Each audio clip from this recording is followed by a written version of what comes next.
요즘 정말 많은 분들이 마운자로나 이 위고비아와 같은 이 다이어트 주사에 관심이 많습니다. 살이 빠지면서 예전보다 식욕도 줄고 체중계 숫자도 눈에 띄게 내려가죠. 그런데 이런 걱정하시는 분들이 많습니다. 이거 혹시 근육이 같이 빠지는 건가요? SNS나 커뮤니티를 보면 마운자로 위고비 하면 근육이 줄어든다던데요 라는 질문들. 그래서 오늘은 이 부분을 정확하게 짚어드리겠습니다.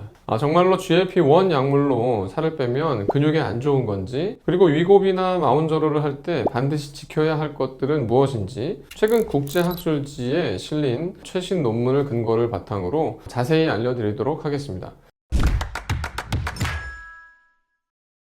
마운자로와 위고비는 모두 GLP-1이라고 하는 호르몬을 모방한 약물들인데요. 이 GLP-1은 원래 우리 몸에서 식사 후에 분비되는 호르몬으로서 배가 부르다는 신호를 뇌에 보내고 위에 배출 속도를 늦춰서 식욕을 줄여주는 역할을 해줍니다. 또 포만감을 높여주죠. 또 인슐린 분비를 도와서 혈당 조절을 개선시키기도 합니다. 그래서 이 GLP-1 계열의 약물은 단순한 식욕 억제제라기보다는 체중 감량과 대사 건강을 동시에 개선시키는 약이라고 볼 수 있습니다. 그럼 이 GLP-1 다이어트를 하면 근육이 더 많이 빠질까요? 저도 실제적으로는 알고 있었지만 저도 많이 궁금했었습니다. 얼마나 빠질지. 결론부터 말씀드리면 일반 다이어트와 비슷하게 근육이 같이 빠집니다. 같은 체중을 감량했다면 마운자로로 빼나 식단으로만 빼나 근육의 감소 비율은 거의 같습니다. 논문에서도 체중 10에서 15kg이 줄었을 때 그중에 약 20에서 40% 정도가 제지방, 즉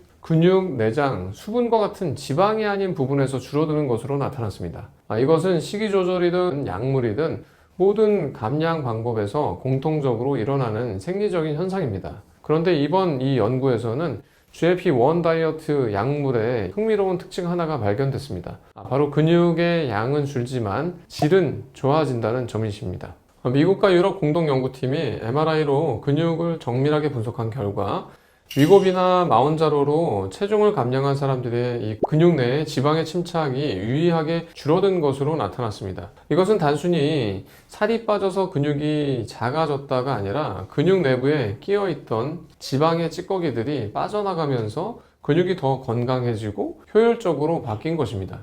비유하자면 기름때가 낀 엔진을 깨끗하게 세척한 것과 비슷합니다. 엔진이 조금 작아졌더라도 내부가 깨끗해지면서 오히려 효율이 좋아지듯이 근육도 조금 줄었지만 더 깨끗하고 더 밀도 있게 탄력 있는 상태, 즉 근육의 질이 개선된 상태가 되는 것이죠. 그렇다면 왜 GLP-1을 쓰면 근육 내의 지방이 줄어드는 걸까요? 보통 식단 다이어트를 하면 인슐린 감수성, 즉 혈당 조절 능력이 서서히 개선됩니다. 하지만 GLP-1 계열의 약물은 혈당 조절 호르몬을 직접적으로 자극하기 때문에 이 초기부터 인슐린의 감수성이 빠르게 좋아집니다. 그 덕분에 근육 안에 쌓여있던 지방이 분해되고 근육 내의 지방의 침착이 감소되는 것입니다.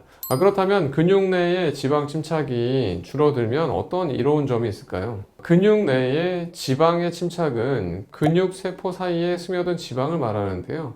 이게 많을수록 근육의 기능이 떨어지고 인슐린이 작동을 잘 하지 않아서 혈당 조절이 나빠집니다. 논문들에서도 근육 내의 지방이 많은 사람일수록 인슐린 감수성이 낮고 운동 후에 포도당 처리 속도가 느렸습니다. 즉 같은 체중이라도 근육 안에서 지방이 많으면 대사와 건강이 나빠지는 것이죠.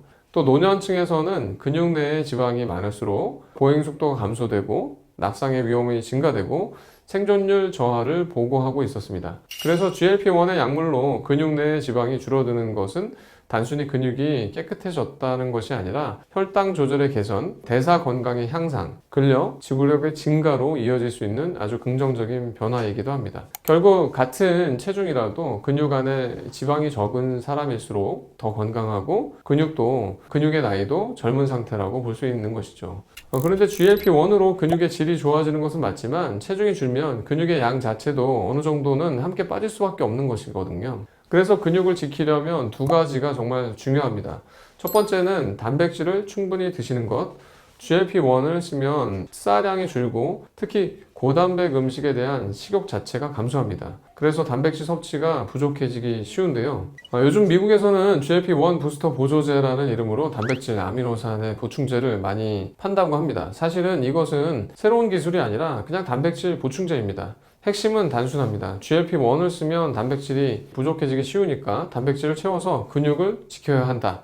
그것이 이 GLP-1 부스터의 본질입니다. 닭가슴살이나 달걀, 두부, 생선, 그릭 요거트, 저지방 우유, 단백질 쉐이크 등으로 이 체중 1kg당 하루 1에서 1.2g 정도의 단백질을 섭취해 주시는 것이 좋습니다. 예를 들어서 60kg이면 하루 60에서 70g 정도를 단백질을 보충해 주는 것입니다. 두 번째 전략은 저항성 운동, 무게를 드는 운동입니다. 이 운동은 근육량을 지키는 동시에 GLP-1이 만드는 이 인슐린의 감수성의 개선의 효과를 배가시켜주는 역할을 합니다. 운동은 꼭 헬스장이 필요는 없는데요. 스쿼트나 푸시업, 밴드 운동, 계단 오르기, 플랭크 이와 같은 간단한 동작의 운동도 충분히 효과적일 수가 있습니다. 주 3회 하루 12분만 투자해도 근육의 손실을 막는데 차이가 크게 납니다. 살이 빠지면서 근육은 쉽게 빠지지만 다시 근육을 만들고 보충하려면 굉장히 힘들고 노력이 필요한 과정인데요. 특히나 이 중년 이상에서 다이어트 할 때는 반드시 근력 운동을 꾸준히 병행하시면서 단백질을 보충하시는 것이 굉장히 중요합니다. 정리해 보겠습니다. GLP-1을 이용한 위고비나 마운자로를 이용한 다이어트에서는 근육량은 다소 모든 다이어트와 같이 다소 줄지만 근육의 질은 오히려 좋아지는 결과가 나왔습니다. MRI 연구에서도 근육 내 지방이 줄어든 것을 확인했죠. 또 GLP-1은 인슐린의 감수성을 빠르게 개선시켜서 근육이 더 건강하고 대사적으로도 효율적으로도 잘 작동하게 합니다. 하지만 단백질의 섭취가 부족하거나 운동을 하지 않으면 근육량이 과도하게 줄어들 수 있고 근손실이 올 수 있기 때문에 단백질을 충분히 섭취하시고 주 2, 3회 저항성 운동을 꾸준히 해주신다면 근육의 손실을 30에서 40% 줄이면서도 훨씬 더 건강하게 체중 감량을 할 수가 있습니다. 마운자로나 위고비로 다이어트를 하실 때 이 두 가지 원칙만 잘 지키셔도 몸이 훨씬 더 가볍고 건강하게 변할 것 같습니다. 오늘 영상이 도움이 되셨다면 좋아요와 구독 부탁드리고요. 지금 GLP-1 다이어트를 하고 계신다면 오늘 내용을 꼭 숙지하셔서 실천해 보시기 바랍니다. 근손실을 없애는 것이 굉장히 중요합니다. 감사합니다.